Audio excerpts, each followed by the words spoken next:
ഇപ്പോൾ ഫുൾ വ്യാജ വോട്ടിന്റെ കാലഘട്ടമാണ് എന്ന് തന്നെ പറയേണ്ടി വരും. ഇന്ത്യ ഒട്ടാകെ വ്യാജ വോട്ടുകൾ BJP നടത്തിക്കൂട്ടുകയാണ് എന്നുള്ളത് തെളിവ് സഹിതമാണ് ഇപ്പോൾ പുറത്തു വന്നുകൊണ്ടിരിക്കുന്നത്. ഇങ്ങനെ കേരളത്തിലും തൃശ്ശൂരിലും അതൊക്കെ തന്നെയാണ് സംഭവിച്ചുകൊണ്ടിരിക്കുന്നത്.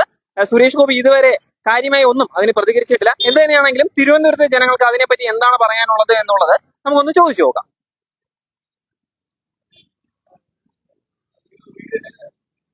ചേട്ടാ, ഇപ്പം തൃശ്ശൂരിലെ കാര്യങ്ങളൊക്കെ അറിഞ്ഞല്ലോ. അറിഞ്ഞു. എന്താണ് അഭിപ്രായം വ്യാജ വോട്ടുകളെ പറ്റിയുള്ളത്? വ്യാജ ഹോട്ടലിൽ ഇലക്ഷൻ കമ്മീഷൻ ഉണ്ട് ഇവിടെ, പിന്നെ ഇവിടെ ബാക്കി എല്ലാവരും ഇവിടെ ഇവർക്ക് ഇവരാരും ഇലക്ഷൻ കമ്മീഷന്റെ ഒരു വെബ്സൈറ്റിനകത്ത് നമ്മളൊരു വോട്ട് ചേർക്കുമ്പോൾ അവർക്ക് അറിഞ്ഞൂടെ ഒരു വോട്ടിന്റെ ഇതെങ്ങനെയാണ് വരുന്നത്, 2 വോട്ട് എങ്ങനെ വന്നു.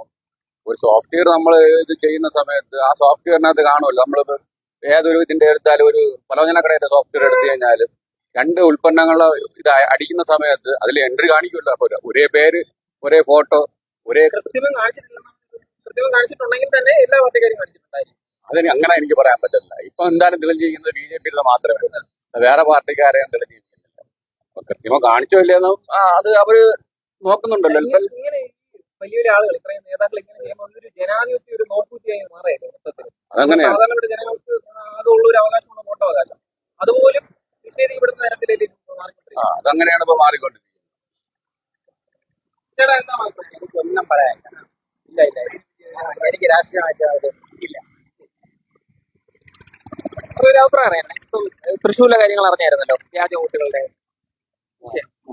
അതിനെപ്പറ്റി എന്താണ് അഭിപ്രായം? ജനാധിപത്യം നോക്കൂറ്റിയായി മാറിയല്ലേ?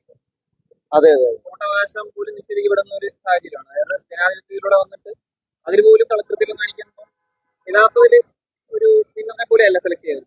അതെ അതെ. അപ്പൊ ഒരുപാട് ഇതില് മാൽ പ്രാക്ടീസുകൾ നടക്കാനുള്ള ചാൻസ് കൊണ്ട് അത്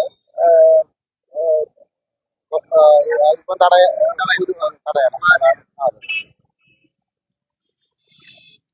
എന്തായാലും ഇന്ന് സുരേഷ് ഗോപി തൃശ്ശൂരിലേക്ക് എത്തിയിട്ടുണ്ട്. സഹായിച്ച എല്ലാവർക്കും നന്ദി എന്നാണ് സുരേഷ് ഗോപി പറഞ്ഞിരിക്കുന്നത്.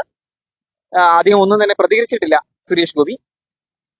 ബാക്കിയുള്ള തിരുവനന്തപുരത്തെ ജനങ്ങൾക്ക് എന്താണ് പറയാനുള്ളത് എന്നുള്ളത് നമുക്കൊന്ന് അങ്ങോട്ടേക്ക് പോകാം.